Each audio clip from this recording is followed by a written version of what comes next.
Joining us now is Sheitan Atigarin with stories trending around the world. Hello, Sheitan. Hello, Doctor. It's lovely Good to morning. see you. Good Vimba, you look morning. lovely as usual. Rufai. Tonton. My G. My G. I've missed Already, you so much. Let's get straight into it. Hello, viewers. Holding it down for Oji this week. Let's begin what's trending. President Bola Tinubu arrived in Rome for the installation mass of the new head of the Roman Catholic Church, Pope Leo the 14th. The solemn ceremony took place on Sunday at the St. Peter's Basilica. Now, Tinubu was received at the Mario de Bernardo military airport by Nigeria's Minister of State for Foreign Affairs, Bianca Odumegwu-Ojukwu, Monsignor Mariano, Montemayor from the Vatican, and embassy officials. His attendance followed a personal invitation from the Pope conveyed by Cardinal Pietro Parolin, the Vatican Secretary of State, who described the event as a key moment for the Church and the world. The moment President Tinubu exchanged a handshake with the newly installed Pope, a symbolic gesture during the ceremony, has since made the rounds on social media.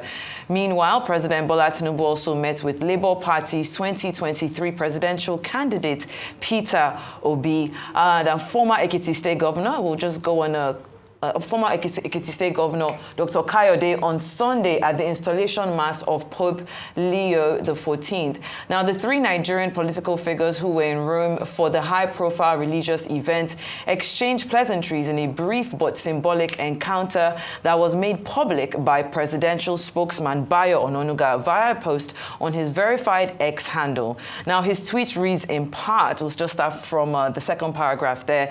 Fayemi cited President Tinubu where he sat with other leaders and asked Obi to follow him to pay homage to the Nigerian leader. Obi agreed. Now, on getting to the president, Fayemi broke the ice between Obi and Tinubu and said, "Mr. President, welcome to our church and thank you for honoring the Pope with your presence." At that moment, President Tinubu, ever quick-witted, responded, "I should be the one welcoming you and Peter. I am the head of the Nigerian delegation." The president's response cracked up Obi, who agreed with the president and said, "Yes, indeed, we are members of your delegation." Peter Obi and Fayemi are staunch Catholics and papal knights. Now, in addition to that story, President Tinubu, of course, was meeting with 2023 Labour Party. While he was meeting with the 2023 Labour Party presidential candidate Peter Obi, former President Obasanjo here in Nigeria met with Nobel laureate Wole Soyinka at the 22nd National Sports Festival opening ceremony tagged Getaway Games in Abeokuta on Sunday. I believe we just spoke to Aaron, who was there, of course, covering that story. It's kind of like a vis-a-vis, like different things happening at the same time. Yeah. I know you've touched on it this morning. What has really been trending on social media is the fact that we did see President Bola Tinubu wearing a suit, and he looked so dapper. I don't know why everybody is up in arms about this. Your thoughts, Tinubu? I mean, like he's looking so good, so great in that suit, looking dapper, and I like the exchange, between political candidates. Elections are not war, and we tell them to their followers that spread a lot of ethnic bigotry all the time. That is not needed. What we want to do is we want this country to move forward. Politicians have different ideas at making it move forward. Whatever politician you want, you follow them for their ideas and their ideology, but it shouldn't be about fights and wars. So I am happy that happened, and it's a very symbolic one. Also, I'm also happy about Professor Wole Soyinka and Olusegun Obasanjo. But anyway, Dr. Abati, you have to help me on this because we need to settle this conversation about who is older. Because when they were in school, Professor Soyinka claimed that they used to call Chief Olusegun Obasanjo Bodashegun. And now, in real life, all of a sudden, Professor Soyinka now is older than Bodashegun. So who is older among these two? But the most important thing is that both of them, they know each other very well, and they've never agreed on many things. In fact, they've written books to hit each other. But one thing that is strong is that they do care about each other, despite the fact that they disagree. And I'll tell you one personal experience I had. I was once at an event, I think it was the burial ceremony of former Governor Donald Duke's mother. And Professor Soyinka's wife was also there with us. And Chief Olusegun Obasanjo was there. And he met Professor Soyinka as well, and he greeted her warmly. And he was even asking about Professor Soyinka. And he said, send my regards, to him. Many other people too were there. Former governor of Lagos State, Chief James Ohannife-Ibori, former governor of Edo State was there and all of that. So it shows that there's that cordial. And only seeing this, it just shows that, they might disagree on things. But the most important thing is that we shouldn't be disagreeable. We have a right to be able to disagree. So I'm happy that this footage, is coming out there. So I like the fact that it's all love and blah, blah. It doesn't mean that things will not get heated or when politics starts again. Of course. But I would like to know President Tinubu's tailor. Maybe they can even cut suits, for Dr. Abatia. That suit is... Did you see President Tinubu's shoe? No, he looks so good. Those shoes have implications. What are your thoughts, very briefly, Dr. Abati, so we can go to our next story? Okay, no. I already commented on the sartorial elegance of President Tinubu. And I expressed the opinion, other people may well disagree, that I like to see him, looking smart like this. The fact that you're a Nigerian president does not mean that there must be a dress code, that you must wear local attire. Other people may have that opinion, but I say I would like to see him looking like this more often, because he looks very good. 100% And I like agree. the look, I like the feel, of that suit. So that's my personal opinion. Other people can hold whatever opinion they want to hold. And it was good to see, Nigeria, in that company recognized, and the president representing us very well, because the Vatican City is a state on its own. And President Tinubu placed emphasis on friendship, fraternal relations, religious tolerance, interfaith dialogue. It struck all the right notes. That's beautiful to see. And it made us very proud, representing us very well. Dare I say now, there was a... About President Obasanjo and Professor Olusegun, well, these are elder statesmen. It's not in my place to comment on who is older between the two of them. President Obasanjo has made it very clear that at the time he was born, records were not kept. Those were in those days when they used to use charcoal to write people's date of birth on the walls. And that the kind of walls they had in those ancient days, if rain fell and the thing got washed off. So President Obasanjo himself has said, well, his age is an approximation, but that's not the issue. The issue here, in my view, is how Ogun State mobilized all its superstars and how all the superstars showed up for their state and for Nigeria. President Obasanjo is a global statesman and icon, but he's an Ogun State icon, first and foremost. Professor Soyinka is a global icon, statesman, global citizen, but he's an Ogun State icon, first and foremost. And it's beautiful to see the two of them coming to support the state, coming to receive over 15,000 athletes coming from different parts of Nigeria. And I think that, it takes a lot of political dexterity to bring these icons together. They don't agree on many things, particularly on wine. Professor Olusegun once visited, maybe the story is apocryphal, once visited General Chief Obasanjo, and he asked for wine. And President Obasanjo afterwards said, Wale, I have wine for you. When he brought the wine, Professor Olusegun was laughing at him, that look at you. Is this what you call wine?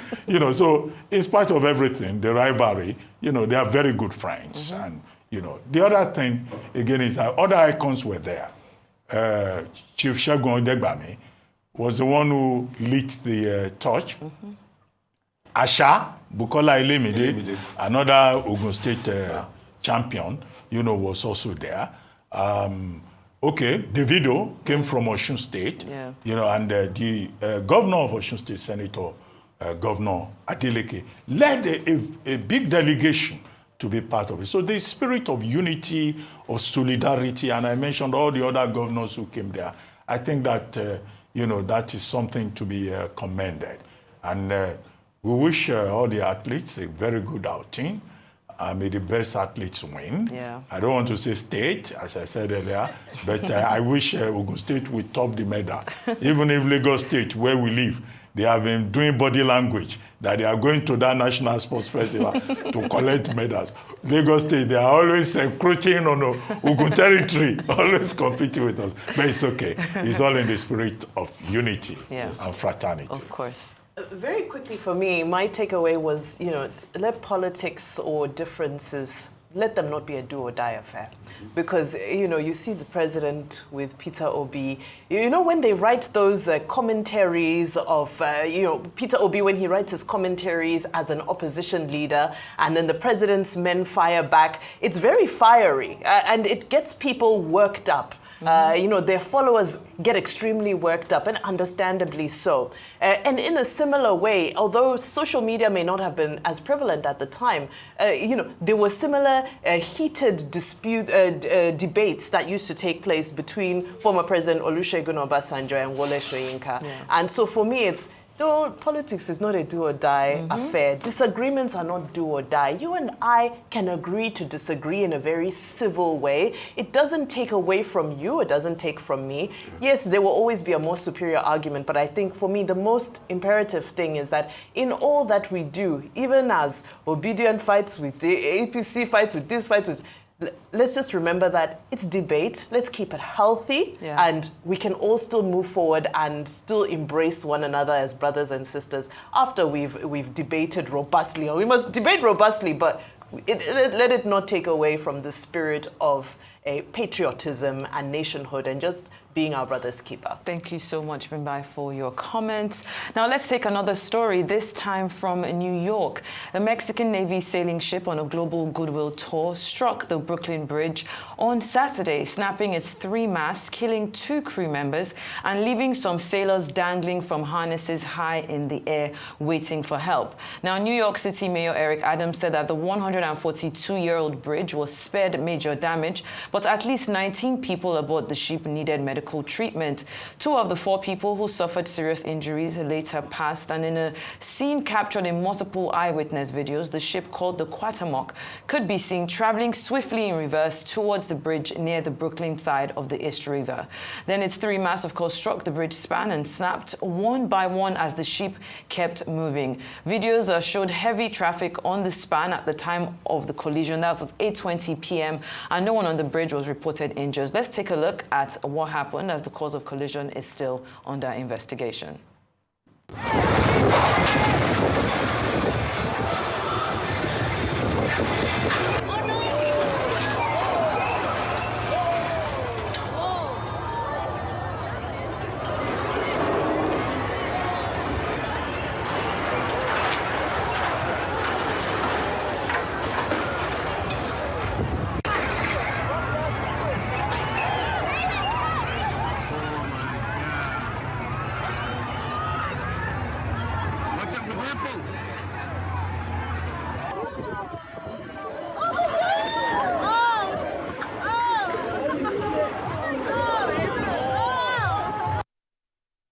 Of course, 2 people, unfortunately, have passed away from this incident, and it was unclear exactly what caused the ship to veer. Of course, the New York, the police department, of course, special operations are still looking into this, trying to find out what happened.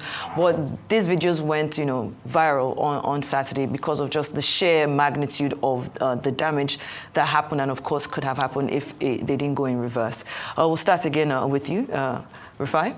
Your thoughts? Very sad one. I think a couple of months ago we had also an incident with the bridge out of America, and having this other one, the Key Bridge in Baltimore, and also having this other one, it's just a very sad reminder. But the question is, as it is, we would like to wait for exit reports as regards the accident itself and investigation that are done. But the question you should ask is, what are the measures put in place? Did they sync properly with the authorities to know that that tall raft out there was definitely not going to pass through that bridge? What was the work done initially before this happened? And this damage is incurred. What's it going to be in monetary terms? We've had loss of lives, which is a very sad one. Cost of repair, which is also a very sad one. Also, the question will be, did it affect the fidelity of that bridge in any way, shape, or form? Because you remember the incident in the Key Bridge, the fidelity of the bridge was affected at some point. So we need to be able to look at this. Also, insurance costs. There are too many things that get out of it when you have an incident like this. But safety has to be done. So maybe when the insurers and other areas, come together and they reel out the cost, we'll see the effect of this accident. But it's another very sad one. And please, I must have to state, people should not link this and say, oh, it's because of the lack of safety in Trump's administration. This has got nothing to do with politicking and Trump. Just like I said with the incident of the air disaster, it has got nothing to do. In fact, America had even have more air incidents prior to Trump coming in. So it's got nothing to do with politics. Let's investigate and see what comes out of this. All right, bye-bye. So this ship was celebrating 200 years of Spanish exit from Mexico, so 200 years of Mexican independence, named after an Aztec emperor, I believe. I can't pronounce the name, but you did a good job of pronouncing the name, Shaitan. But I mean, when Cuauhtémoc. Yes. That's the name of the ship. Cuauhtémoc. So when I saw these videos, I honestly thought it was AI because I saw it on social media first and it just seemed unbelievable, especially because of the huge Mexican flag. And, there were people standing right there on the embankment taking videos of it and so forth. It seemed so unreal. But I mean, I'm just so grateful that this ship, it is an older generation ship. Thank God that it is an older generation ship and it didn't do any damage to the Brooklyn Bridge. But like Rufai said, they'll still have to do some integrity tests to ensure that there wasn't any real structural damage. But just from what we see, it doesn't seem to be such a terrible impact onto the bridge itself. But unfortunate that these things, do happen. I believe the ship is supposed to be on a tour of over 80 ports, just to celebrate their way of boosting morale in the Navy and so forth, and had to end this way is tragic. I know the Mexican president is already condoled with the Navy, and they are in mourning in Mexico as well. So just one of those very unfortunate, tragic incidents that can take place. Okay, this Mexican Navy ship, the Cuauhtémoc, was on its way to Iceland and was leaving the South Sea port, Southwest port, whatever, when this accident occurred. Now, what I find interesting here is not the fact that federal and local officials, New York and federal officials, they've already started investigations. People are already laying flowers by the port. 2 people died, 19 were injured, 277 persons were aboard this particular ship. Now, what is the issue here? Senator Schumer, the Senate minority leader, is saying that this investigation that is ongoing now, there should be an attempt to see if there is a linkage with cuts in funding for the Coast Guard. Now, the New York Coast Guard, the Federal Coast Guard, they've denied. They say they have efficient operations in place. But he is saying that because of cuts in the operations of the Coast Guard, the Coast Guard, they have something they call vehicle traffic service. That just as you have aircraft, when they are landing or taking off, and you have the tower, they also have these VTS in the United States. He said, this particular ship, when it was leaving, when it was departing, there was no tugboat guiding it. Now, he himself admits that should be part of the investigation. He's a Democrat, and he's probably making partisan comments in this particular regard. But we'll wait to see what the investigations would bring up. Already, the ship has been docked at Pier 36 for repairs. But it's a very unfortunate incident that this, colorful departure ended in tragedy. In this way. Well, let's take another story, still staying in the United States, where the Trump administration is considering a new reality TV show titled The American, where immigrants compete for U.S. citizenship. Now, that's according to the Department of Homeland Security. The idea was pitched by a producer who says that contestants would take on challenges in different U.S. states, like building a rocket at NASA or answering questions about the country. Reports say that the show would feature 12 immigrant contestants. The proposal is still under review and hasn't been approved or rejected. This comes as President Trump enforces stricter immigration rules since returning to office in January, including mass deportations. Now, this story, I found out about this story, I think it was on Friday evening or even on Saturday morning. Now, at this point, the DHS officials have come out to say that it's only preliminary, no decisions have been made. This is not the first time that they're actually pitching this idea. They've pitched it during the Obama administration, even during the Biden administration. But the reason why it's probably getting a lot of, rounds on social media is because we do know that Donald Trump is a bit of a reality star himself. So, Rufai, your thoughts? Do you think that maybe this is something that, according to the director, is saying that it might be a good idea, it can humanize some of these immigrants? So I don't think it's fine to give citizenship on the altar of a reality TV show. This is not The Apprentice. We should have to tell them and tell Donald Trump. I think there are set down rules on how you give citizenship, and it takes a period of time. And there are processes you must have to go through, before you can be, ratified. So you just say you're handing it out as a winning prize. Everything is looking too commercial these days. Just like he's saying people should bring $5 million to also get on the path for citizenship in America. I think it makes a mockery of things like that. I think the government has also instituted a policy to be able to get people on the path of citizenship, which is called the Dreamers Program. A government like that of Obama has instituted, which is also a rigorous process, to be able to get in there. Not you subjecting them to this television thing and all of that. And I think also the essence is flawed. See, what an American is not about building rocket ships and trying to do like the Captain American thing, which I also see subliminally he wants to, push agenda of patriotism and what America is. That's not what America is. America is, the agglomeration of the impossibility that became possible. The likes of the Kissingers of this world that came in as immigrants and they played their quota. The likes of Madeleine Albrights of this world that came in as immigrants and they played their quota. The likes of Steve Jobs of this world, or Steve Jandali as he was known back then, according to his original immigrant Syrian family, that made something out of nothing. The country that gave the likes of Albert Einstein a chance after the persecution in Germany. The country of the Pilgrim's Pride, like they are called. And if you remember the historical antecedents of the Pilgrims, when they came aboard after the revolt they had against England, and they came and they settled, and they became the Pilgrims. The country that gave those that came aboard the ships a chance out of Ireland, when the potato blight happened and the potatoes failed.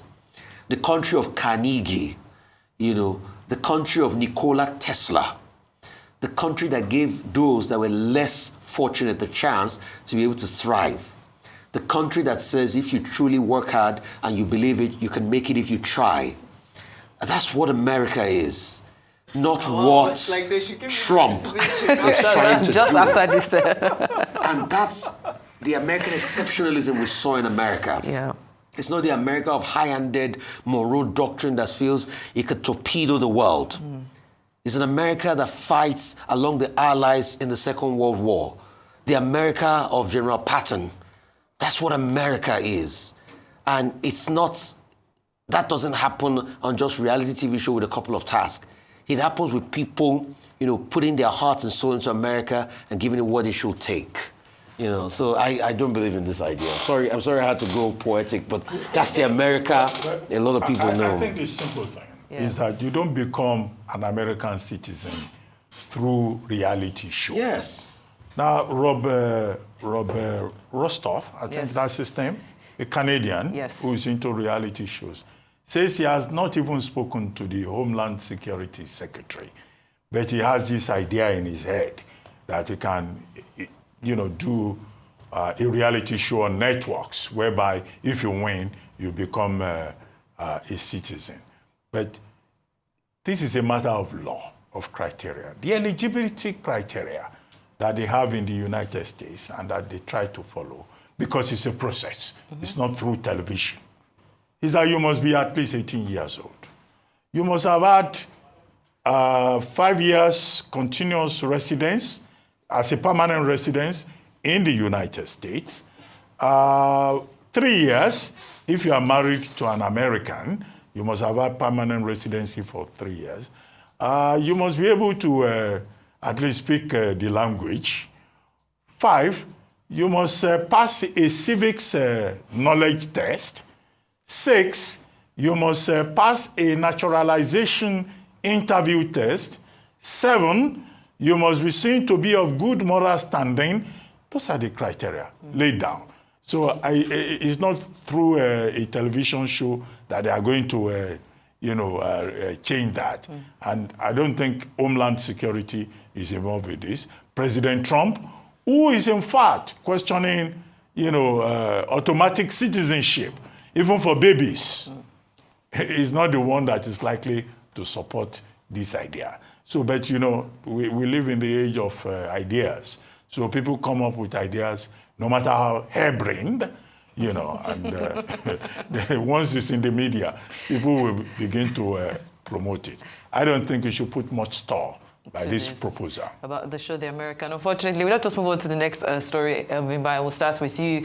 Well, this time we're bringing it to Nigeria. There's a video that has been trending on social media. It shows a man clinging to a second-floor balcony with a baby in his arms, trying to escape a burning building here in Lagos.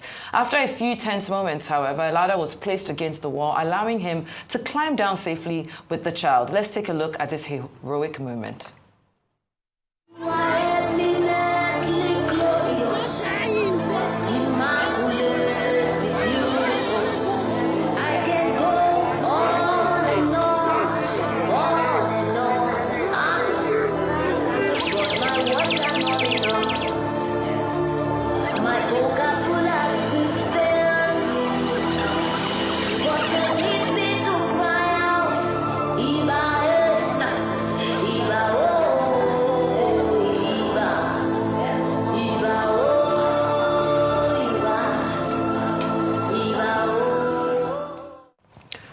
And as you can see, I mean, I have done everything in my power trying to get this man's name, because I believe that he should be celebrated.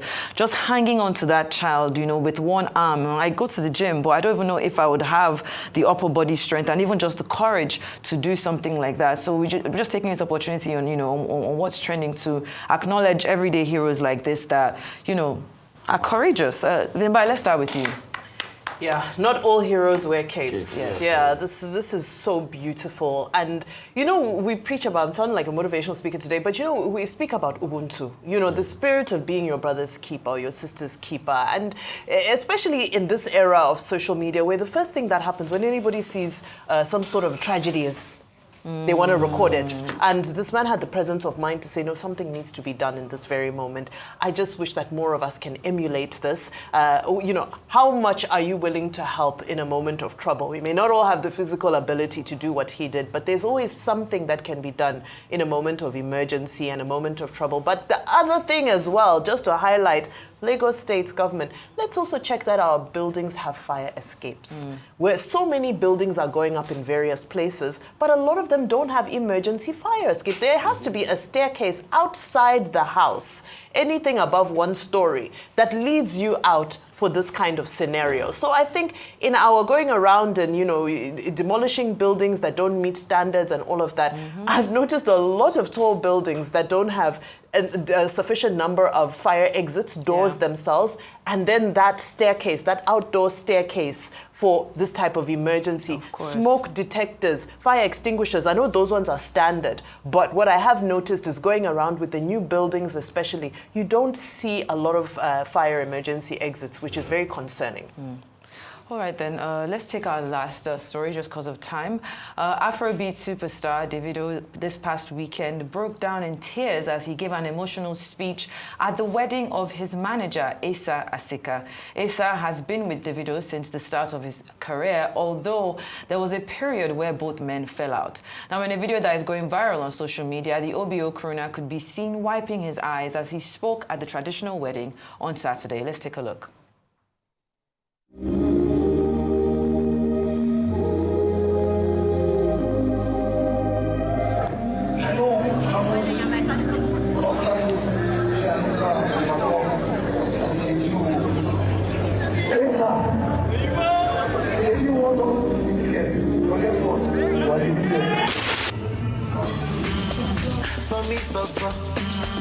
I don't know, no. Make them be turn up. They don't see me coming. Are you ready for me? Energy like cocaine. Cream they like cream.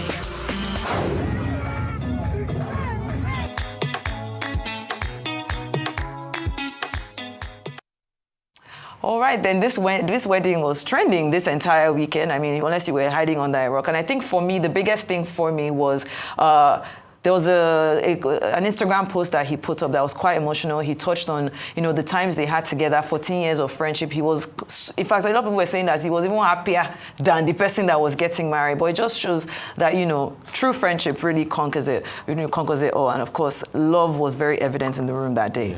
Yeah, I mean, it speaks to the kind of heart Davido's got. And you can just only wish Asa well and say happy married life to him. Yes. Because I know we need to run. And, definitely. Yeah.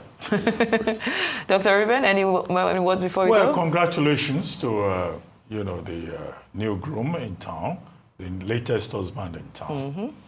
Talent manager, very gifted in his own right. And the support by Davido. It was good to see that. Solidarity, friendship, beautiful. And, Asika's marriage should be a source of inspiration for people who have become professional bachelors.